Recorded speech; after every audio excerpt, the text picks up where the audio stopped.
Welcome to my channel. నీకు చెప్పాలి. ప్రతి భావానికి ఒక కథ. ఇవాల్టి కథ పట్నం అబ్బాయి పల్లెటూరి అమ్మాయి ఎపిసోడ్ 8. Episode 7 recap. సీత పండుగ ప్రదర్శన ఆదిత్యతో చేస్తానంటే ఊరంతా షాక్. రాఘవ్ కోపం. రిహార్సల్స్లో జరిగిన ప్రమాదం.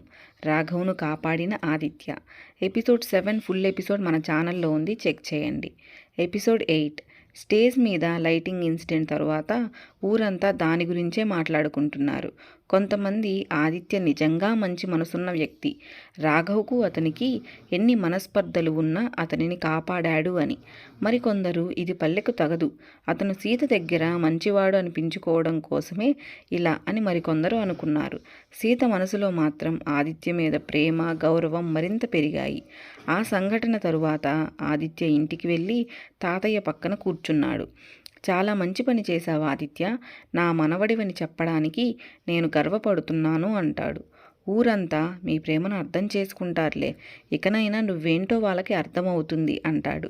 తాతయ్య, ఈ పాత సాంప్రదాయాల ముందల ప్రేమ వాళ్ళకి చాలా చిన్నదిగా కనిపిస్తుంది అంటాడు ఆదిత్య. తాతయ్య చిరునవ్వు నవ్వి, పాత కట్టడాన్ని కూల్చడానికి ఒకే ఇటుక పడితే సరిపోదు, మొదటి పగులు నీ గాయమే అంటాడు. ఆ మాటలతో ఆదిత్యలో కొత్త ధైర్యం.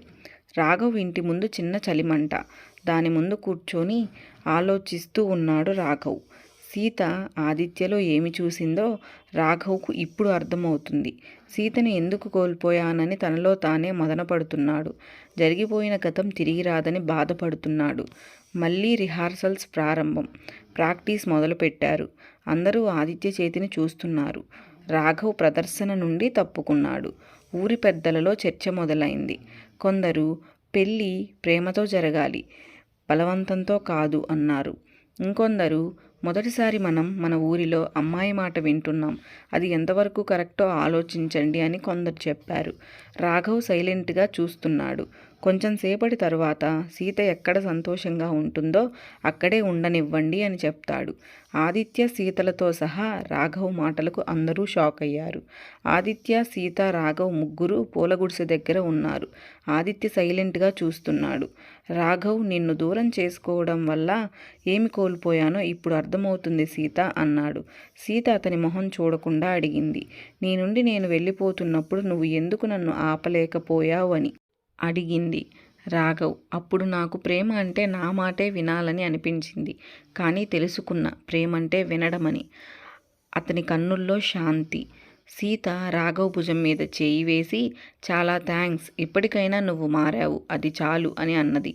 చివరిగా ఆదిత్య, రాఘవ్, సీతకు నువ్వు చేసిన గాయం కన్నా ఇప్పుడు ఆమెకు నువ్వు మరింత ధైర్యం ఇచ్చావు అన్నాడు. ఆదిత్య. అందరూ షాక్. ఈ పండుగ ప్రదర్శనలో మా యాక్ట్ మాత్రమే కాదు, నీ క్షమాపణ మరియు నీ మారిన మనస్సును కూడా మనం అందరికీ చూపాలి అంటాడు ఆదిత్య. సీత వాళ్ళను చూస్తూ కన్నీళ్లతో నవ్వింది. ఇది ముగింపు కాదు, మూసిన తలుపు తెరచిన క్షణం. Thank you for watching. Hope you like this video.